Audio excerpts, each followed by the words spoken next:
America ഇവിടെ മനസ്സിലാക്കാതെ പോയ വലിയ വലിയ പല ചരിത്രങ്ങളുമുണ്ട്. അതിൽ പ്രധാനപ്പെട്ടത് സൈനിക ശക്തി ഉപയോഗിച്ച് മാത്രം ലോകത്തെ കൈപ്പിടിയിൽ ഒതുക്കുവാൻ ശ്രമിച്ച എല്ലാ സാമ്രാജ്യങ്ങളും തകർന്നു വീണിട്ടുണ്ട് എന്നുള്ളതായിരുന്നു. അതെ, റോമൻ സാമ്രാജ്യം മുതൽ ബ്രിട്ടീഷ് സാമ്രാജ്യം വരെ. അമേരിക്ക വിമാനവാഹിനി കപ്പലുകളും ആണവായുധങ്ങളും സൈനിക ശക്തിയും ഉപയോഗിച്ചുകൊണ്ട് അധികാരം നിലനിർത്തുവാൻ വെമ്പൽ കൊള്ളുമ്പോൾ തങ്ങളെ നിശബ്ദമായി മാറ്റി സ്ഥാപിക്കുന്ന ഒരു പുതിയ വ്യവസ്ഥിതിയെ അവർ തിരിച്ചറിഞ്ഞില്ല. കഴിഞ്ഞ 5000 വർഷത്തെ ചരിത്രത്തിലൂടെ സാമ്രാജ്യങ്ങൾ കെട്ടിപ്പടുക്കുകയും തകരുകയും ചെയ്തത് പഠിച്ച ചൈന ഒരു കാര്യം മനസ്സിലാക്കി: ലോകം കീഴടക്കുവാൻ ആയുധങ്ങളല്ല വേണ്ടത്, പകരം അനിവാര്യതയാണ്.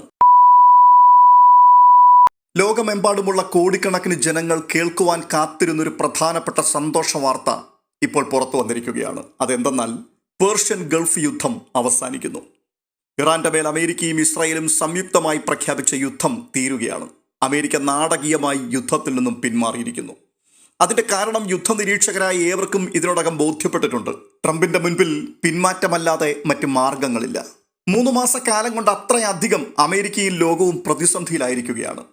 ഇസ്രായേലിന്റെ വാക്ക് കേട്ടുകൊണ്ട് ഇറാനെ തകർക്കുവാൻ വേണ്ടി ഇറങ്ങി പുറപ്പെട്ട ട്രംപ് ഈ വിഷയത്തിൽ വേണ്ടതുപോലെ ഹോംവർക്ക് ചെയ്യാതെയാണ് ചാടി പുറപ്പെട്ടത് എന്ന് ലോകത്തിനിപ്പോൾ ബോധ്യപ്പെട്ടിരിക്കുന്നു. അങ്ങേയറ്റം ഒരാഴ്ച കൊണ്ട് ഇറാനെ തകർത്ത് തരിപ്പണമാക്കി പേർഷ്യൻ ഗൾഫ് മേഖലകളിൽ തങ്ങളുടെ ആധിപത്യം ഊട്ടിയുറപ്പിക്കാം എന്ന വ്യാമോഹത്തോടെ ഇറങ്ങി പുറപ്പെട്ട ട്രംപിനെ അക്ഷരാർത്ഥത്തിൽ ഞെട്ടിക്കുന്ന നടപടിയായിരുന്നു ലോകത്തിലെ 20% ഊർജ്ജ വിതരണം നടക്കുന്ന ഹോർമൂസ് കടലിടുക്ക് അടച്ചുകൊണ്ടുള്ള ഇറാന്റെ തിരിച്ചടി. ഹോർമൂസ് കടലിടുക്ക് ഇറാൻ അടച്ചപ്പോൾ അതേ ഹോർമൂസിൽ തന്നെ ബദൽ ഉപരോധം കൊണ്ടുവന്ന് ഇറാന്റെ വായും മൂക്കും മൂടിക്കെട്ടി, ഒപ്പം ഒരു സൈനിക ആക്രമണവും കൂടി നടത്തി സമ്പൂർണ്ണ ആധിപത്യം സ്ഥാപിക്കാം എന്ന് ട്രംപ് ആഗ്രഹിച്ചു. അതോടുള്ള ബന്ധത്തിൽ വലിയ ഭീഷണികൾ അദ്ദേഹം നിരന്തരം മുഴക്കിക്കൊണ്ടേയിരുന്നു. എന്നാൽ ഒന്നും സംഭവിച്ചില്ല. ഓരോ ദിവസവും ട്രംപ് ഭരണകൂടം തോറ്റു പിന്മാറുന്ന കാഴ്ചയാണ് ലോകം കണ്ടത്. ഇറാൻ മുൻപോട്ട് വെച്ച ഒരു നിർദ്ദേശങ്ങളും ഞങ്ങൾക്ക് ഒരു കാലത്തും അംഗീകരിക്കുവാൻ കഴിയുന്നതല്ല, അതുകൊണ്ട് സൈനിക നടപടികൾ ഇറാൻ ചോദിച്ചു വാങ്ങുകയാണ് എന്ന് തുടക്കത്തിൽ പറഞ്ഞ് ചർച്ചകളെപ്പോലും പരിഹസിച്ച ട്രംപ് ഇപ്പോൾ പറയുന്നത് ഇറാനുമായി ചർച്ചകൾ പുരോഗമിക്കുന്നു, ഇറാൻ വഴങ്ങുന്ന സാഹചര്യം രൂപപ്പെട്ടിരിക്കുന്നു, ഇറാൻ അമേരിക്കയുടെ ആവശ്യങ്ങൾ അംഗീകരിക്കും എന്ന്. എന്നാൽ ഇറാൻ ട്രംപിന്റെ ഈ പ്രസ്താവനയോട് പ്രതികരിച്ചത് അമേരിക്ക ഭയന്നുപോയി എന്നുള്ള രീതിയിലാണ്.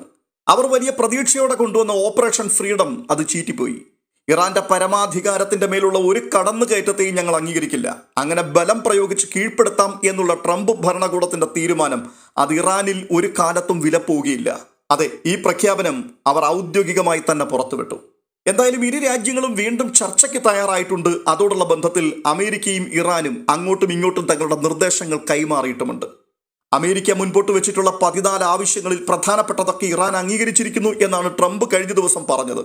നല്ല ചർച്ച നടക്കുകയാണ്, യുദ്ധം ഏത് നിമിഷവും അവസാനിക്കും, 48 മണിക്കൂറിനുള്ളിൽ ഡീലിൽ ഒപ്പിടും എന്നൊക്കെയാണ് ട്രംപ് പറഞ്ഞത്. എന്നാൽ അമേരിക്കയാണ് പ്രധാനപ്പെട്ട പല കാര്യങ്ങളിലും വിട്ടുവീഴ്ചകൾക്ക് തയ്യാറാകുന്നത് എന്ന് BBC-യും റോയിറ്റേഴ്സും അടക്കമുള്ള പ്രധാനപ്പെട്ട പല പാശ്ചാത്യ മാധ്യമങ്ങളും പറയുന്നത്.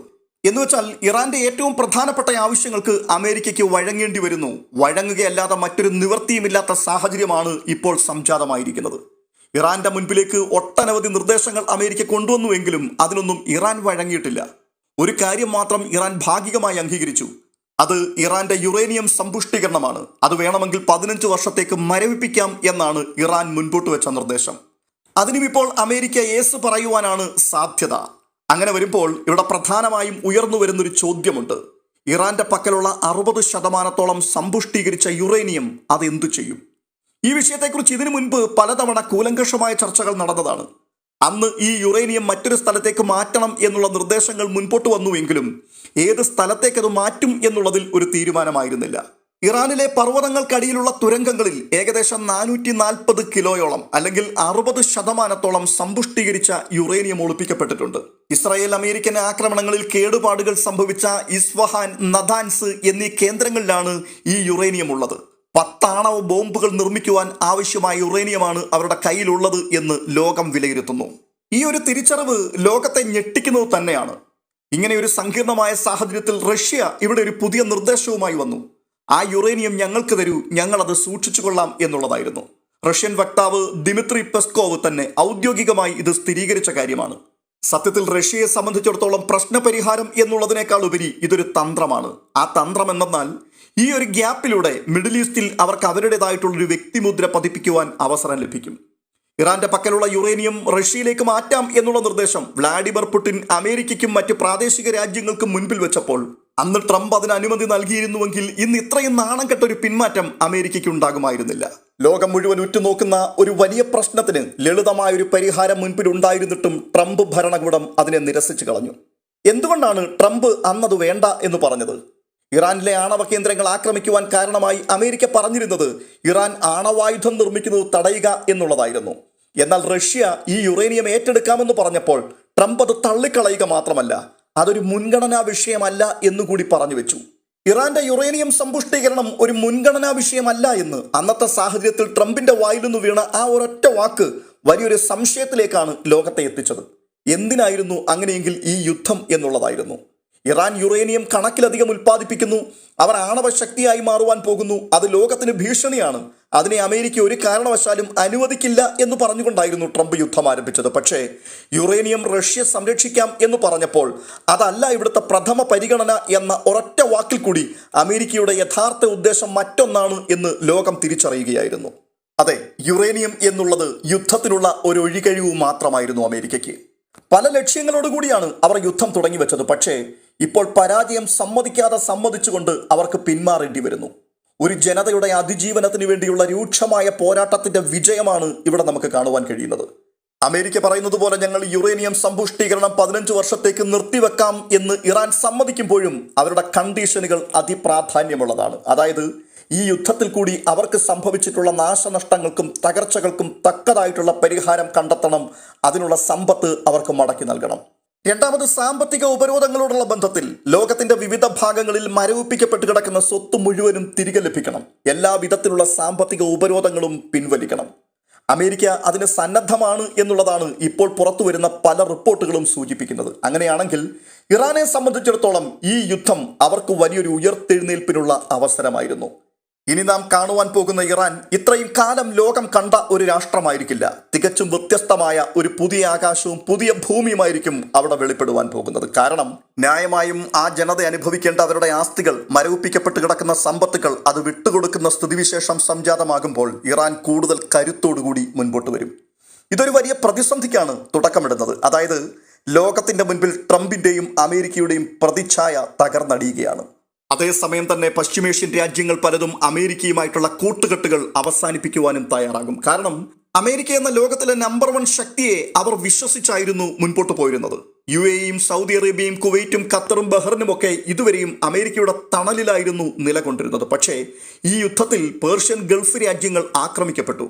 അവരുടെ സാമ്പത്തിക സുരക്ഷ കാര്യമായി താറുമാറായി. തൊഴിൽ മേഖലകളിൽ ലക്ഷക്കണക്കിന് ജനങ്ങൾ തൊഴിൽ നഷ്ടപ്പെട്ട് വഴിയാധാരമാകുന്ന അവസ്ഥയിലേക്ക് എത്തിച്ചേർന്നു. 3 മാസം കൊണ്ട് പല വമ്പൻ കമ്പനികളും പൂട്ടി. ഇറാൻ ഏൽപ്പിച്ച ആഘാതം അത്രയ്ക്ക് അധികമായിരുന്നു അവർക്ക്. അങ്ങനെയുള്ള സാഹചര്യത്തിൽ ഇവിടെ ഉയരുന്ന പ്രധാനപ്പെട്ട പ്രശ്നം, ഈ രാജ്യങ്ങളുടെ സുരക്ഷ ഉറപ്പാക്കാതെ ഇറാനെ അവരുടെ ഇഷ്ടത്തിന് വിട്ടിട്ട് അമേരിക്ക പിൻവലിയുമ്പോൾ ഈ രാജ്യങ്ങളുടെ ഭാവി എന്തായിരിക്കും എന്നുള്ളൊരു ചോദ്യമാണ്. ഇപ്പോൾ ഗൾഫ് രാഷ്ട്രങ്ങളെ അമ്പരപ്പിച്ചുകൊണ്ട് UAE സുപ്രധാനമായ ചില തീരുമാനങ്ങളിലേക്ക് എത്തിയിരിക്കുകയാണ്. UAE ഇസ്രായേലുമായി നേരിട്ട് ബന്ധത്തിന് ശ്രമിക്കുകയും ഇസ്രായേലിന്റെ സംരക്ഷണവും ചോദിക്കുകയും ചെയ്തിരിക്കുന്നു. ഇസ്രായേലിനെ എല്ലാ കാലത്തും ശത്രുപക്ഷത്ത് നിർത്തിയിരുന്ന ഗൾഫ് രാജ്യങ്ങൾ അമ്പരപ്പോടുകൂടിയാണ് ഈ കാഴ്ച നോക്കിക്കാണുന്നത്. ഇവിടെ അമേരിക്ക പശ്ചിമേഷ്യയിൽ ദുർബലമായിരിക്കുന്നു, ഇറാൻ കൂടുതൽ ശക്തരാകുന്നു. ഈ ഒരു പ്രത്യേക സാഹചര്യത്തിൽ നമ്മൾ ശ്രദ്ധിക്കേണ്ട മറ്റൊരു പ്രധാനപ്പെട്ട കാര്യമുണ്ട്. നിശബ്ദമായി ഇവിടെ മറ്റൊരു രാഷ്ട്രം ലോകത്തിന്റെ ആധിപത്യം പിടിച്ചെടുക്കുകയാണ്. അത് ചൈനയുടെ ലോകാധിപത്യമാണ്. അമേരിക്ക ഇവിടെ മനസ്സിലാക്കാതെ പോയ വലിയ വലിയ പല ചരിത്രങ്ങളുമുണ്ട്. അതിൽ പ്രധാനപ്പെട്ടത് സൈനിക ശക്തി ഉപയോഗിച്ച് മാത്രം ലോകത്തെ കൈപ്പിടിയിൽ ഒതുക്കുവാൻ ശ്രമിച്ച എല്ലാ സാമ്രാജ്യങ്ങളും തകർന്നു വീണിട്ടുണ്ട് എന്നുള്ളതായിരുന്നു. അതെ, റോമൻ സാമ്രാജ്യം മുതൽ ബ്രിട്ടീഷ് സാമ്രാജ്യം വരെ. അമേരിക്ക വിമാനവാഹിനി കപ്പലുകളും ആണവായുധങ്ങളും സൈനിക ശക്തിയും ഉപയോഗിച്ചുകൊണ്ട് അധികാരം നിലനിർത്തുവാൻ വെമ്പൽ കൊള്ളുമ്പോൾ തങ്ങളെ നിശബ്ദമായി മാറ്റി സ്ഥാപിക്കുന്ന ഒരു പുതിയ വ്യവസ്ഥിതിയെ അവർ തിരിച്ചറിഞ്ഞില്ല. കഴിഞ്ഞ 5000 വർഷത്തെ ചരിത്രത്തിലൂടെ സാമ്രാജ്യങ്ങൾ കെട്ടിപ്പടുക്കുകയും തകരുകയും ചെയ്തത് പഠിച്ച ചൈന ഒരു കാര്യം മനസ്സിലാക്കി. ലോകം കീഴടക്കുവാൻ ആയുധങ്ങളല്ല വേണ്ടത്, പകരം അനിവാര്യതയാണ്. എന്നുവെച്ചാൽ മറ്റൊരു രാജ്യം നിങ്ങളുടെ വിതരണ ശൃംഖലയെയും അസംസ്കൃത വസ്തുക്കളെയും നിർമ്മാണ യൂണിറ്റുകളെയും സാങ്കേതിക നിലവാരത്തെയും ആശ്രയിച്ചു കഴിഞ്ഞാൽ പിന്നെ അവരെ ഭീഷണിപ്പെടുത്തേണ്ട കാര്യമില്ല, അവർ താനെ നിങ്ങളുടെ വഴിയിൽ വന്നുകൊള്ളും എന്നുള്ളത്. ചൈനയുടെ നിശബ്ദമായ തന്ത്രമാണ്, നിശബ്ദമായ അധിനിവേശമാണ് ഇവിടെ കാണുവാൻ കഴിയുന്നത്. കഴിഞ്ഞ 3 പതിറ്റാണ്ടുകളായി ചൈന ഈ അനിവാര്യത കെട്ടിപ്പടുത്തുകൊണ്ടിരിക്കുകയായിരുന്നു. അമേരിക്ക നികുതികളെക്കുറിച്ചും വ്യാപാര യുദ്ധങ്ങളെക്കുറിച്ചും തർക്കിച്ചുകൊണ്ടിരുന്നപ്പോൾ ചൈന ആഗോള സാമ്പത്തിക വ്യവസ്ഥയുടെ നിയന്ത്രണം ഓരോ ശതമാനവും കൈക്കലാക്കുന്ന തിരക്കിലായിരുന്നു. അപൂർവ മൂലകങ്ങൾ ആഗോളതലത്തിൽ സംസ്കരിക്കുന്നതിന്റെ 90% ഇന്ന് ചൈനയുടെ നിയന്ത്രണത്തിലാണ്. ലിഥിയം അയൺ ബാറ്ററികളുടെ 75% ചൈന തന്നെയാണ് നിർമ്മിക്കുന്നത്. അടുത്തത് ആഗോള ഉൽപാദനം. ലോകത്തെ ആകെ ഉൽപാദനത്തിന്റെ 28% ചൈനയിൽ നിന്നുള്ളതാണ്. യുക്രൈൻ യുദ്ധമായാലും മധ്യേഷ്യയിലെ സംഘർഷങ്ങളായാലും ഓരോ അന്താരാഷ്ട്ര പ്രതിസന്ധിയും ചൈനയെ തകർത്ത് കളയുകയല്ല, മറിച്ച് സാമ്പത്തികമായി കൂടുതൽ കരുത്തരാക്കുകയാണ് ചെയ്തത്. എന്തുകൊണ്ടാണ് അമേരിക്കയ്ക്ക് ഇത് തടയാനാവാത്തത്? അതിന്റെ കാരണം അമേരിക്കൻ തന്ത്രങ്ങൾ എപ്പോഴും സൈനിക ശക്തിയിലാണ് ശ്രദ്ധ കേന്ദ്രീകരിക്കുന്നത്. എന്നാൽ ചൈന കളിക്കുന്നത് സാമ്പത്തിക തലത്തിലാണ്. ഇപ്പോഴത്തെ സാഹചര്യത്തിൽ ചൈനയുമായുള്ള ബന്ധം അമേരിക്ക പൂർണ്ണമായും വേർപെടുത്തുവാൻ ശ്രമിച്ചാൽ അത് അമേരിക്കൻ സമ്പദ് വ്യവസ്ഥയിൽ വൻ പണപ്പെരുപ്പത്തിനും തകർച്ചയ്ക്കും കാരണമാക്കും, പ്രതിസന്ധികൾ രൂക്ഷമാക്കും. കാരണം ലോകത്തിലെ മിക്ക ഉൽപ്പന്നങ്ങളുടെയും ഉള്ളിലെ ഘടകങ്ങൾ നിർമ്മിക്കുന്നത് ചൈനയാണ്. വിയറ്റ്നാമിലോ ഇന്ത്യയിലോ നിർമ്മിക്കുന്ന ഉൽപ്പന്നങ്ങളിൽ പോലും ചൈനീസ് യന്ത്രങ്ങളും സാങ്കേതിക വിദ്യകളുമാണ് ഇപ്പോൾ ഉപയോഗിക്കപ്പെടുന്നത്. അങ്ങനെയുള്ളപ്പോൾ ഭാവിയിൽ സംഭവിക്കുവാൻ പോകുന്ന പ്രധാനപ്പെട്ട 3 കാര്യങ്ങളെക്കുറിച്ച് ഞാൻ മുന്നമേ കൂട്ടി പ്രവചിക്കാം. 1. പെട്രോ ഡോളറിന്റെ തകർച്ച. റഷ്യയോ ഇറാനോ അല്ല, മറിച്ച് അമേരിക്കയുടെ സഖ്യകക്ഷിയായ ഏതെങ്കിലും ഗൾഫ് രാജ്യം ഉടൻ തന്നെ എണ്ണ വ്യാപാരത്തിന് ഡോളറിന് പകരം ചൈനീസ് കറൻസിയായ യുവാൻ സ്വീകരിക്കും. ഇത് ഡോളറിന്റെ ആധിപത്യം തകരുന്നതിന്റെ തുടക്കമായിരിക്കും. കോർപ്പറേറ്റ് കീഴടങ്ങലാണ് അടുത്തത്. അടുത്ത 12 മുതൽ 24 മാസങ്ങൾക്കുള്ളിൽ ലോക പ്രശസ്തമായ ഒരു പ്രമുഖ പാശ്ചാത്യ ടെക് കമ്പനി ചൈനയുമായി തന്ത്രപ്രധാനമായ പങ്കാളിത്തം പ്രഖ്യാപിക്കും. രാഷ്ട്രീയ തർക്കങ്ങളെക്കാൾ അവർക്ക് പ്രധാനം ചൈനയുടെ വിതരണ ശൃംഖലയാണ് എന്ന് ഇത് തെളിയിക്കും. അങ്ങനെയാണെങ്കിൽ ഭാവിയിലെ ലോകം നയിക്കുന്നത് അമേരിക്കയായിരിക്കില്ല, മറിച്ച് ആർട്ടിഫിഷ്യൽ ഇന്റലിജൻസ്, ഡേറ്റ, ഊർജം എന്നിവയുടെ ആഗോള മാനദണ്ഡങ്ങൾ നിയന്ത്രിക്കുന്നവരായിരിക്കും. ഈ മേഖലയിൽ ചൈന ഇപ്പോൾ തന്നെ വളരെ മുൻപിലാണ്. ചൈന സൈനികരെ ഉപയോഗിച്ചല്ല, മറിച്ച് അവരുടെ സംവിധാനങ്ങളെ ഉപയോഗിച്ചാണ് സാമ്രാജ്യം കെട്ടിപ്പടുക്കുന്നത്. ലോകം ചൈനയെ ആശ്രയിക്കാതെ മുൻപോട്ട് പോകുവാൻ കഴിയാത്ത ഒരവസ്ഥ ഇതിനോടകം അവർ സൃഷ്ടിച്ചു കഴിഞ്ഞു. ഇനിയിപ്പോൾ ചോദ്യം ഇത് മാത്രമാണ്: കഴിഞ്ഞ 20 വർഷത്തെ വിടവ് നികത്തുവാൻ അമേരിക്കയ്ക്ക് ഇനിയെങ്കിലും സാധിക്കുമോ? അതോ തിരുത്തലുകൾക്കുള്ള സമയം അതിക്രമിച്ചു കഴിഞ്ഞോ? നമ്മുടെ മക്കൾ ജീവിക്കുവാൻ പോകുന്ന വരുന്ന ലോകത്തെ ഈ മാറ്റങ്ങൾ എങ്ങനെ ബാധിക്കും? ഇത് നിങ്ങൾ തന്നെ ചിന്തിക്കുക. നിങ്ങളുടെ അഭിപ്രായങ്ങൾ കമന്റ് ബോക്സിൽ രേഖപ്പെടുത്തുവാൻ മറക്കരുത്. മറ്റൊരു അപ്ഡേഷനുമായി വീണ്ടും എത്താം.